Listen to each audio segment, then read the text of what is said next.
ओम शांति। हम सभी का है योगी जीवन। योगी जीवन में योग साधना तो है ही है। योग साधना से ही बनता है योगी जीवन। ऐसी योग साधना में एकाग्रता तक का बहुत महत्व है। एकाग्रता का महत्व के साथ साथ आवश्यकता भी है।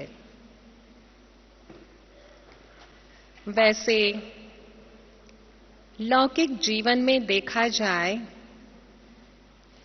किसी को ऊंचा लक्ष्य प्राप्त करना है तो क्या करते हैं? एकाग्र बनते हैं। उसके बगैर वो लक्ष्य हासिल नहीं होता।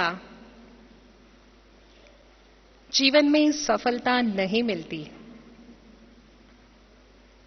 और आम तौर पर एकाग्रता की जब बात आती है तो लोग अक्सर करके यही समझते हैं कि एकाग्रता अर्थात मानसिक एकाग्रता। परंतु मानसिक एकाग्रता यह एकाग्रता का पूर्ण भाव नहीं है। एकाग्रता कई प्रकार की है। एकाग्रता अर्थात एक को अग्रता देना। एकाग्रता पिन पॉइंटेड होती है। उसमें फोकस करना होता है। तो हमारे जीवन का भी फोकस क्या है? एकाग्रता से हमें जीवन में प्राप्ति भी बहुत होती है। एकाग्रता सफलता की चाबी भी है। आज किसी को एक स्थान पर बैठ करके दूर दूर तक विश्व में सेवाएं करनी है तो एकाग्रता से हो सकती है। और हमारे आदरणीय जानकी दादी जी इनका एग्जाम्पल है जो हम सभी के समक्ष है। एकाग्रता हमें सिद्धि स्वरूप बना देती है।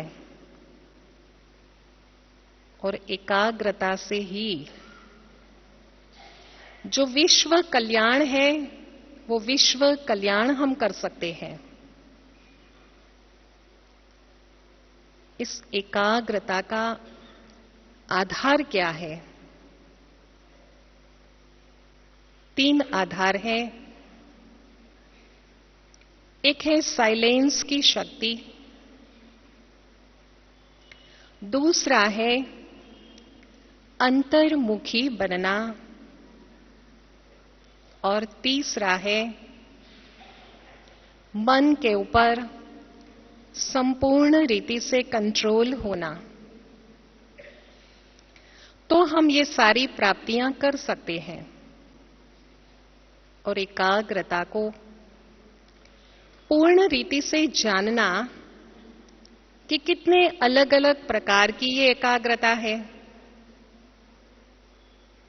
हम सबसे पहले मानसिक एकाग्रता के अंतर्गत एक वैचारिक एकाग्रता है। तो इस वैचारिक एकाग्रता क्या है वो हम जानेंगे। विचारों की एकाग्रता, कंसंट्रेशन ऑफ थॉट्स। आप सभी जानते हैं कि मन जो है उसका कार्य ही है विचार करना। मन तो विचार करता ही रहता, सोच में ही होता है। परंतु हम क्या करें? विचारों को, सारे ही विचारों को क्या आने दें? नहीं। अगर हम विचारों को बहुत अच्छी रीति से कंट्रोल करते हैं तो ऐसे वैसे विचार नहीं आएंगे, इधर उधर के विचार नहीं आएंगे, लेकिन जो आवश्यक विचार है, जो जरूरी विचार है, जो हमारे कार्य के विचार है, वही विचार हम करेंगे। आप इस समय इस हॉल में बैठे हुए हो, यहां पर बैठे बैठे अभी का कार्य तो यही है आपका कि ध्यान से सुनना। लेकिन अगर यहां बैठे बैठे किसी का विचार दिल्ली चला गया, आगरा चला गया, दिल्ली आगरा में कहीं भी चला गया, लंदन अमेरिका चला गया, होता है ना ऐसे? सभी ने इस बात का अनुभव किया है। वैसे उस विचार का इस समय कोई काम नहीं है, ना ही कोई संबंध है अभी उसका। बेमौके ऐसे विचार आ जाते हैं और बिना मतलब के विचार आ जाते हैं, बिना कोई संबंध के वो विचार आ जाते हैं। तो उस समय हमारी एकाग्रता टूट जाती है। सभी रोज सुबह में मुरली सुनते हो। मुरली सुनते समय अगर विचार कहीं बाहर चला गया तो फिर क्या होता है?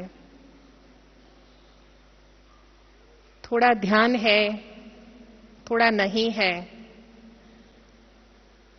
मुरली के बाद कोई आपको पूछता है कि आपने मुरली सुनी, क्लास किया? आप कहेंगे कि हां जी किया। आपको बहुत अच्छा लगा? आप कहेंगे हां बहुत अच्छा लगा। क्या अच्छा लगा? आज की मुरली में आपको कौन सी बात अच्छी लगी बहुत? फिर कहेंगे ध्यान नहीं है। ऐसे क्यों हुआ? क्योंकि विचार कहां चला गया? बाहर चला गया। जो यहां पर सीमित रहना चाहिए वो सीमित नहीं रहा। तो ये वैचारिक एकाग्रता जो हमारे जीवन को आगे बढ़ाती है, इस बात का हमें ध्यान देना है। व्यर्थ विचार नहीं करना है। जिस स्थान पर हम बैठे हुए हैं और जो विषय चल रहा है, जो सब्जेक्ट चल रहा है, हम उसी के ही विचार करें।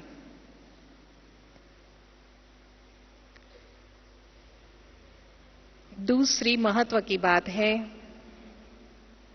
वो है संबंधात्मक एकाग्रता। हम सभी का संबंध ज्ञान में आने के बाद किसके साथ है? सर्व संबंध हमारे एक बाबा के साथ। हम क्या कहते हैं? मेरा तो एक शिव बाबा, दूसरा न कोई। अर्थात मात, पिता, बंधु, सखा, स्वामी, साजन, सजनी, शिक्षक, गुरु, मुक्तिदाता, जीवन मुक्तिदाता, परम रक्षक, परमपिता परमात्मा के साथ हमारे सर्व संबंध है। सर्व संबंध हम जोड़ते हैं तो संबंधों से हमें प्राप्ति भी बहुत होती है, और जो संबंध हम नहीं जोड़ पाते, वो संबंध से जो प्राप्ति होनी चाहिए, उस प्राप्ति से हम वंचित रह जाते हैं। इसलिए ज्ञानी तू आत्मा, योगी तू आत्मा के लिए सर्व संबंध जोड़ना बहुत मुख्य बात हो जाती है। और इसलिए ही गीता में भी कहा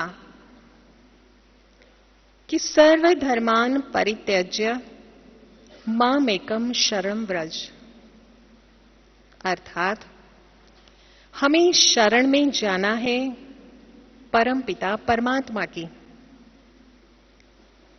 उस समय हम सारे संबंध भूल जाते हैं। दुनिया के जो भी संबंध है, दुनिया के संबंध में हम जाएंगे तो बहुत सारे संबंध हैं। मामा, चाचा,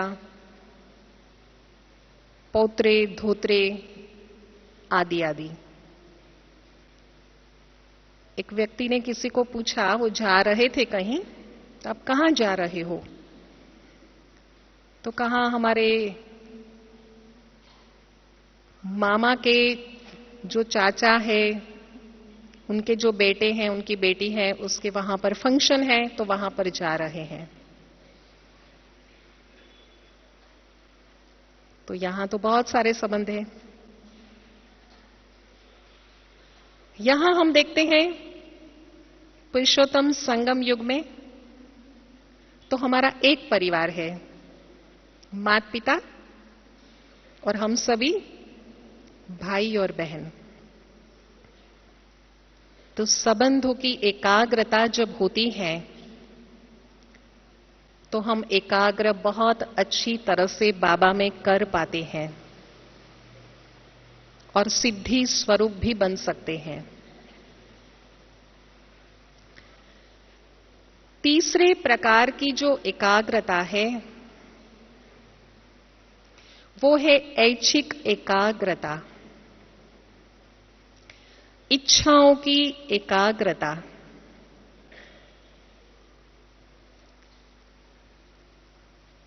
जीवन के अंदर बहुत सारी इच्छाएं होती है। ऐसे भी होता है कि एक इच्छा पूर्ण नहीं होती और दूसरी खड़ी हो जाती, और कभी कभी एक पूर्ण हो जाती है और दूसरी खड़ी हो जाती है, दूसरी पूर्ण होती है, तीसरी खड़ी हो जाती है। दुनिया में तो लोगों का जीवन इच्छाओं से भरपूर होता है, और जब उनकी वो इच्छाएं पूरी नहीं होती हैं, उसमें असफलता मिलती है, तो उनको क्रोध भी आ जाता है, चिड़चिड़ापन भी आ जाता है, और कभी कभी उदासीनता में भी रहते हैं कि हमारे से ये पूर्ण नहीं हुआ। एक बार सिकंदर भारत में आ रहा था, तो राजा सिकंदर अपने वहां पर विदेश में गुरु के पास गया। उसने गुरु को कहा कि मैं भारत जा रहा हूं, आपकी कुछ इच्छा है तो आप कहिए कि भारत से मैं क्या लाऊं। तो गुरु ने कहा कि मेरी इच्छा यह है कि भारत से एक योगी यहां पर आए।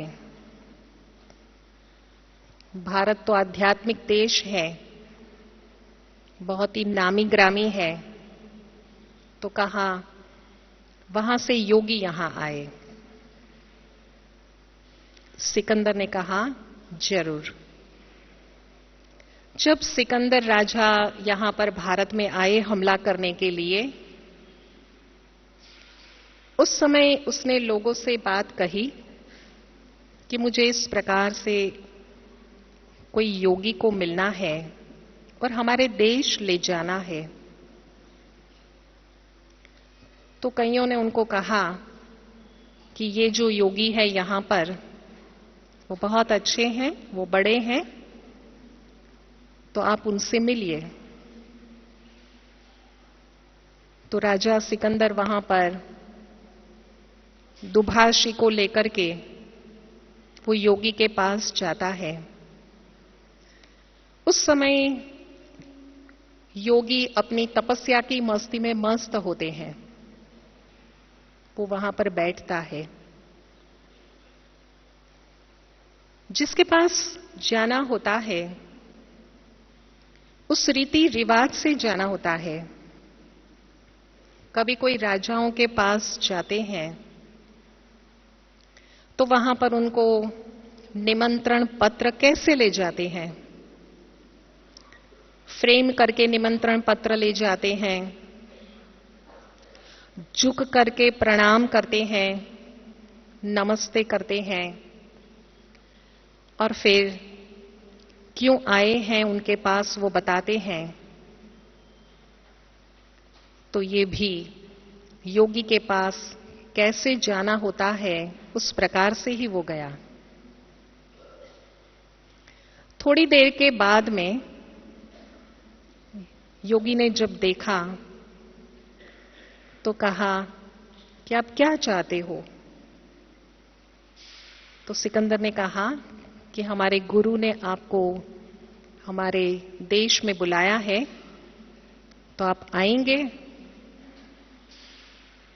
तो गुरु कहता है, वो योगी कहता है कि मैं तो यहां ही ठीक हूं।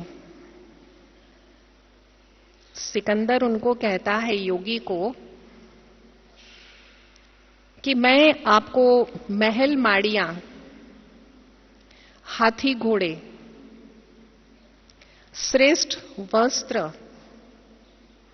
और 36 प्रकार के भोजन उपलब्ध कराऊंगा। आप चलिए। बहुत नम्रता से वो कहता है। लेकिन वो योगी ने कहा कि मैं यहां ही ठीक हूं। वो बार बार कहता है, योगी भी बार बार कहता है कि मैं तो यहां ही ठीक हूं। सिकंदर सोचने लगा कि मैं मेरा इतना देश छोड़ करके यहां पर आया, देशवासियों को छोड़ करके यहां पर आया, मेरे सगा संबंधियों को छोड़ करके मैं यहां पर आया कि यहां से ये सारी चीजें ले जाऊं, जो भी है, सोना चांदी आदि आदि वैल्यूएबल्स, और ये योगी को सारा उपलब्धियां करा रहा हूं मैं, और फिर भी ये योगी मना कर रहा है। तो योगी ने क्यों मना किया? उसकी इच्छा ही नहीं थी। उसको सब कुछ उससे भी ज्यादा प्राप्त था। वो अपनी आत्मा में ही रमण करने वाला था। तो कहने का तात्पर्य यह है कि इच्छा है, ऐसा ही मनुष्य करता है। आप सभी को यह भी पता है कि जब महाभारत की लड़ाई होने वाली थी तो उस समय दुर्योधन और अर्जुन दोनों ही सोचते हैं कि हम श्री कृष्ण के पास जाएं और मदद मांगे। पहले वहां पर दुर्योधन पहुंचता है। श्री कृष्ण लेटे हुए होते हैं, विश्राम में होते हैं। वो उसके पांव के पास खड़ा हो जाता है। थोड़ी देर के बाद में वहां पर अर्जुन पहुंच जाते हैं और पांव के पास स्थान नहीं है, दुर्योधन खड़ा है, तो वो सिर के पास खड़े हो जाते हैं। जब श्री कृष्ण आंखें खोलते हैं और देखते हैं दोनों को, तो समझ जाते हैं कि ये कुछ मदद मांगने के लिए ही यहां पर आए हैं। उनको पूछते हैं कि बोलो क्या चाहिए आपको, क्या मदद चाहिए। तो दुर्योधन कहता है, पहले दुर्योधन को पूछा क्योंकि पहली दृष्टि जो थी वो उसके ऊपर पड़ी थी। तो दुर्योधन मन के अंदर खुश हो जाता है कि मुझे पहले पूछा, अब मैं सब कुछ मांग लूंगा।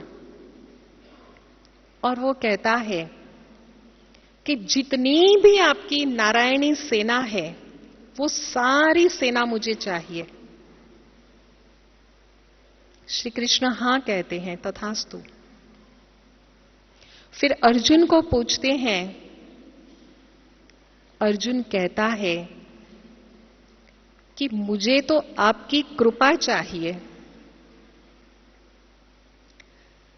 और हुआ क्या? नतीजा क्या हुआ?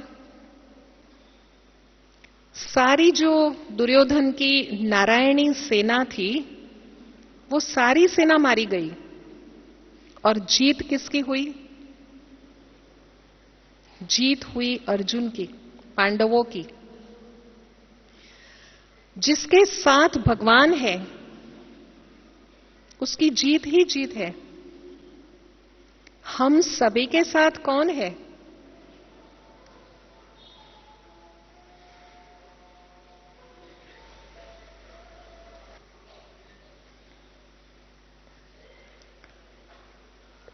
इच्छाएं, सर्वश्रेष्ठ इच्छाएं हम रखें। सर्वश्रेष्ठ हमारी इच्छाएं कौन सी हैं? आत्मा की हम उन्नति करें, हमारा जीवन हम सफल करें, हमारा जीवन हम सार्थक करें। ज्यादा में ज्यादा समय हम बाबा को याद करें। हम गुण जीवन में धारण करें। गुण ग्राहक हम बन जाए। ये जो समय लेकर के हम आए हैं उसका हम पूर्ण लाभ लें। पूर्ण उपयोग करें समय का। ये सारी हमारी सर्वश्रेष्ठ इच्छाएं जो है वो रहे। जब बाबा को भी हम याद करते हैं तो एक होता है बिगर कोई भी इच्छा बाबा को याद करना, और एक होता है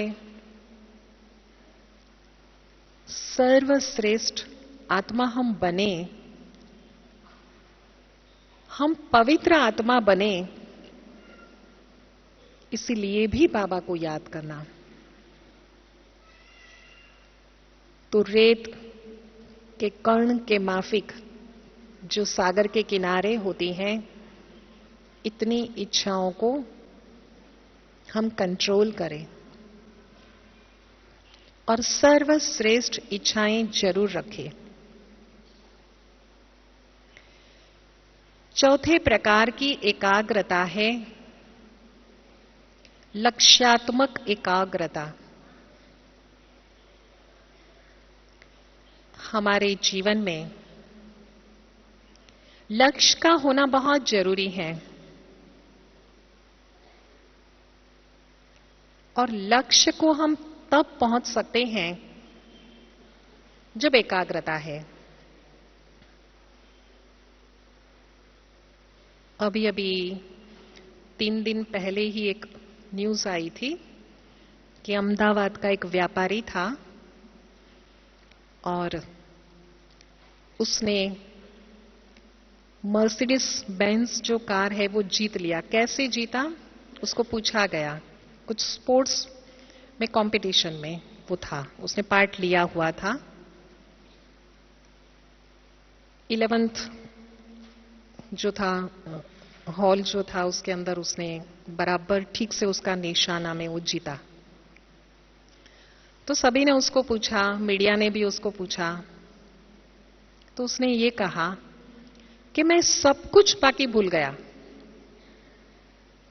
और सिर्फ मैंने ध्यान उसी में ही लगाया और मेरा निशाना ठीक हुआ। एकलव्य का एग्जाम्पल भी आप सभी के सामने ही है कि कैसे उसने चित्र बनाया गुरु द्रोणाचार्य का और वो चित्र को सामने रखकर, वो मूर्ति को सामने रख करके उसने प्रैक्टिस किया, अभ्यास किया, अपने आप को उसने ट्रेनिंग दी और वो तीर चलाने में, बाण विद्या में वो किससे आगे चला गया?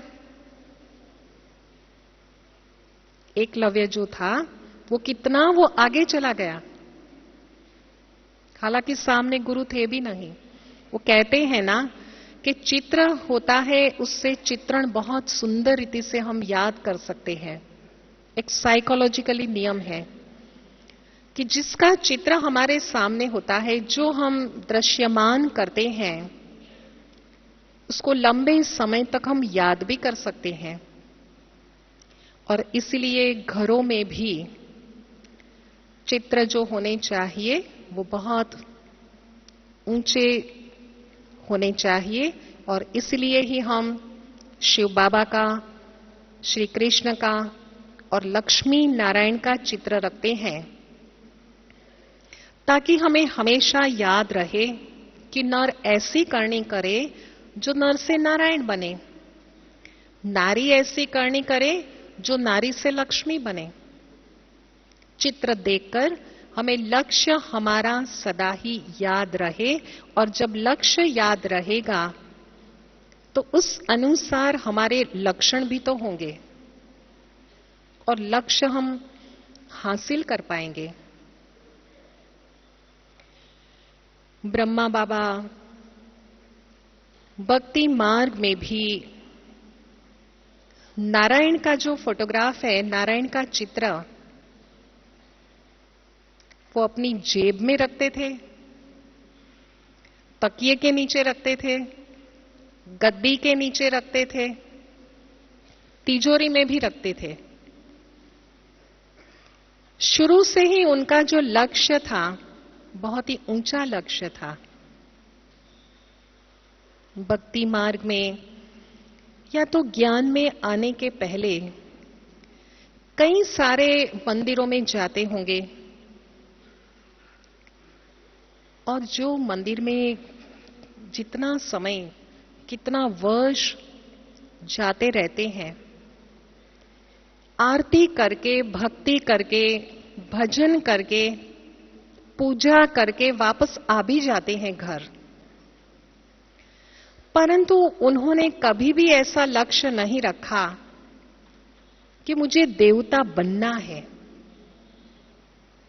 परंतु यहां हम बच्चों के सामने लक्ष्य पूरा है हमारे सामने कि मुझे देवता बनना है, बहुत ही स्पष्ट है। और इसीलिए आध्यात्मिक मार्ग में उन्नति की ओर, उस दिशा में हम आगे बढ़ते हैं। इंग्लिश में एक बचपन में एक कविता थी एक लड़का, उसको एक झंडा लहराना था पहाड़ी पर जाकर, और वो बर्फ था वहां पर, रास्ते में भी बर्फ था, तूफान भी बर्फ का हो रहा था, लेकिन उसने लक्ष्य रखा था। तो अपने घर से वो झंडा लेकर के वो जब निकलता है, ऐसी ठंडी में कोई बाहर नहीं निकलता, लेकिन ये रात दिन चलता रहता है। लोगों को घर में उसकी आवाज आती है और वो बारी खोल करके उसको कहते हैं कि आप आज की रात यहां पर रुक जाओ, थोड़ी देर यहां पर रुक जाओ, चाय कॉफी पी के आप जाओ। इतनी तूफान है, लेकिन वो नहीं रुकता है, वो अपने लक्ष्य पर पहुंच ही जाता है, क्योंकि उसको लक्ष्य बुद्धि में याद है। कई सारे इसके एग्जाम्पल हैं कि जिसको लक्ष्य याद है, लक्ष्य के ऊपर एकाग्रता है, वो वहां पहुंच ही जाते। लक्ष्य नहीं तो कुछ नहीं। एक बार एक ट्रेन में पैसेंजर जा रहा था, टीसी उसको आकर पूछता है आपकी टिकट। तो वो ढूंढने लगता है, टीसी दोबारा आता है, फिर वो दूसरी बैग में ढूंढने लगता है, वो तीसरी बार आता है, और फिर वो टीसी उसको कहता है कि रहने दीजिए रहने दीजिए, मैंने मान लिया कि आपके पास टिकट तो होगी, आप सज्जन लग रहे हो। तो पता है वो क्या कहता है पैसेंजर? वो कहता है, अरे टिकट तो मैं इसलिए ढूंढ रहा हूं कि मुझे पता चले कि मुझे जाना कहां है। तो ऐसे तो हमारे जीवन का नहीं होना चाहिए। हमें पता है, हर समय हमें वो जागृति रखनी है। जितना लक्ष्य हमारे सामने, इतना हमारी एकाग्रता ज्यादा। और रियलिटी में एक कुत्ते को 2 साल के लिए उसका जो पूंछ है वो सीधा करने के लिए एक लोहे के नाल में उसको डाला। 2 साल के बाद में देखा तो ऐसे का वैसा ही। क्यों? पूंछ उसकी वैसी की वैसी थी, टेढ़ी। क्यों क्यों टेढ़ी थी? वो इसलिए टेढ़ी थी कि उसका कोई लक्ष्य ही नहीं था कि उसको सीधा करना है।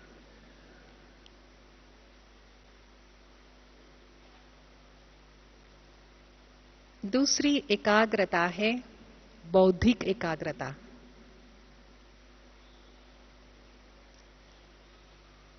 यह है 5वें प्रकार की। कहा जाता है कन्विक्शन इज कन्वर्जन। जब हमारी बुद्धि कोई बात को समझ लेती है तो वो परिवर्तन जरूर करती है। परिवर्तन के पहले वो समझना बहुत जरूरी है। बुद्धि के द्वारा हम समझते हैं बात को कि हमें क्या करना चाहिए।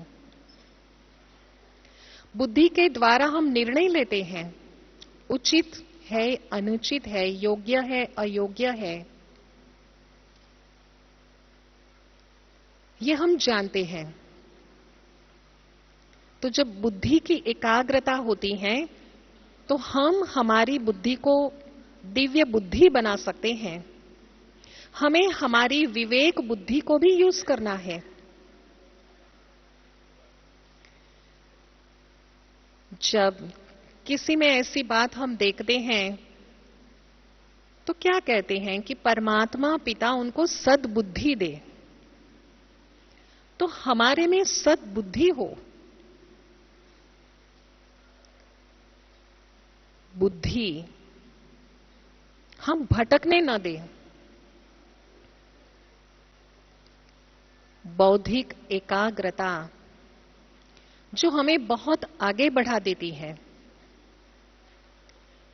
तो बुद्धि हमारी हमेशा श्रेष्ठ बुद्धि रहे। बुद्धि मंथरा बुद्धि ना हो। कभी कभी होता है, किसी को ऐसी आदत होती है, यहां की बात वहां, वहां की बात यहां, और फिर आपस में दीवार भी खड़ी कर देते। ब्रिज बनना है लेकिन दीवार खड़ी कर देते, क्योंकि बुद्धि ऐसी है। कई बहुत शंका करते हैं, अनुमान करते हैं, अनुमान की बुद्धि होती है। कई बुद्धि मिसअंडरस्टैंडिंग करती रहती है। बुद्धि हो सात्विक बुद्धि। सात्विक बुद्धि का महत्व है।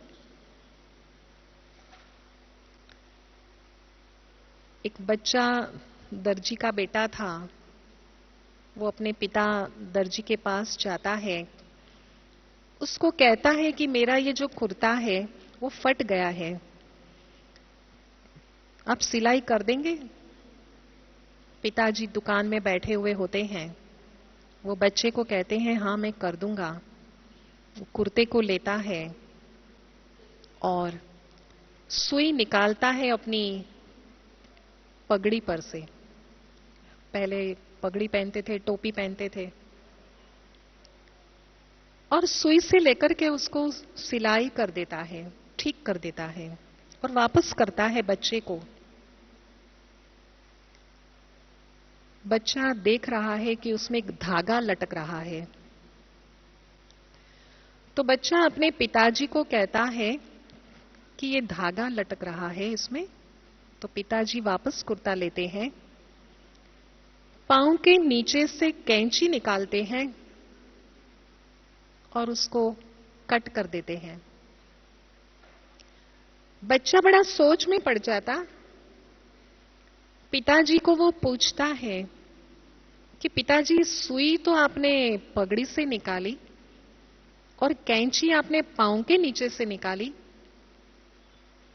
ऐसे क्यों? पिताजी कहता है कि जो जोड़ने वाले होते हैं वो हमेशा ऊंचे होते हैं, ऊपर होते हैं, और जो तोड़ने वाले होते हैं वो हमेशा पांव के नीचे होते हैं। तो हमारी बुद्धि जोड़ने वाली बुद्धि हो, तोड़ने वाली बुद्धि नहीं। छठे प्रकार की एकाग्रता है विरामात्मक एकाग्रता। हम अपने विचारों को, अपनी बुद्धि को, अपनी वाणी को विराम दे, रेस्ट दे। व्याकरण में भी विराम का बहुत महत्व होता है। कोई कंटिन्यूअस वाणी बोलते जाए, क्या अर्थ होगा उसका?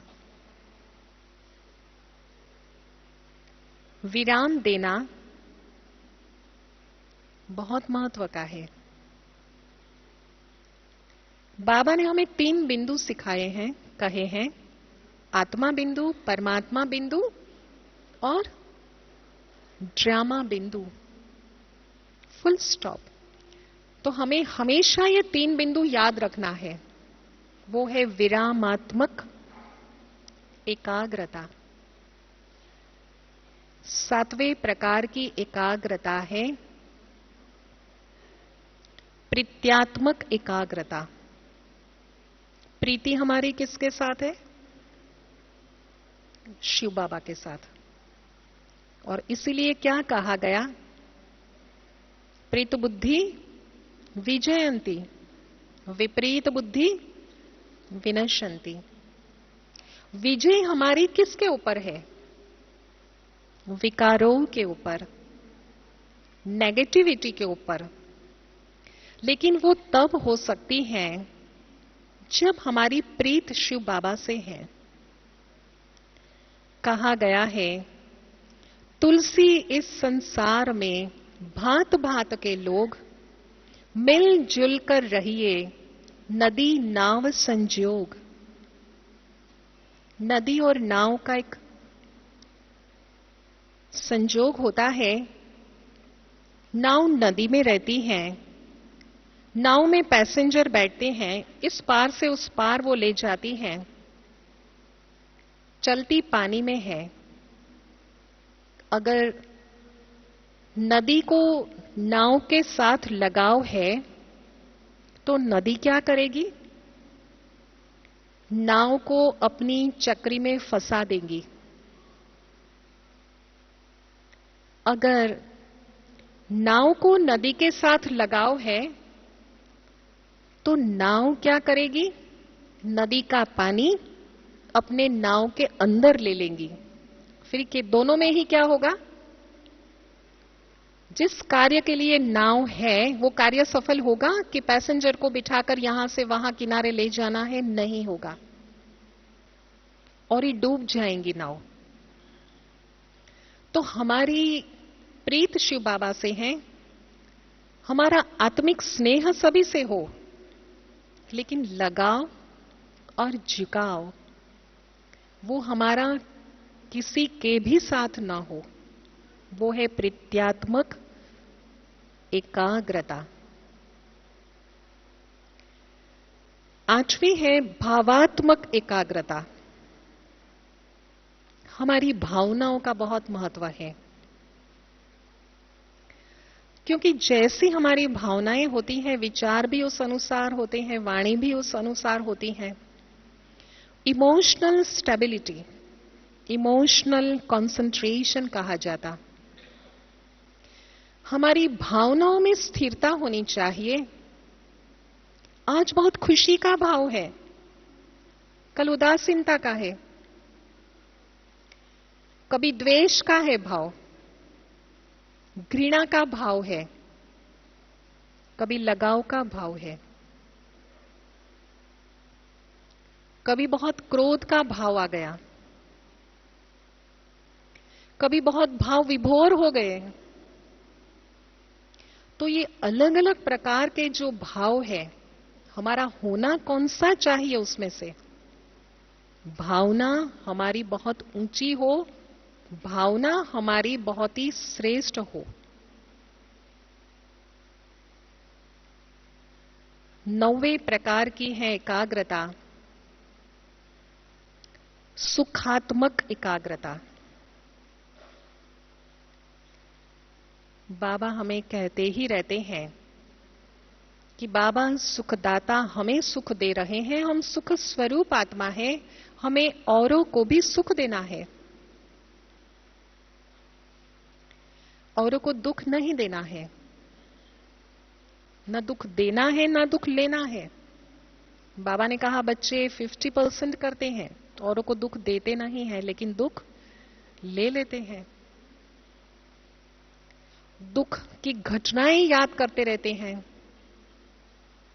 तो हम पास्ट की कोई भी ऐसी दुख की घटनाएं हैं वो हम याद ना करें।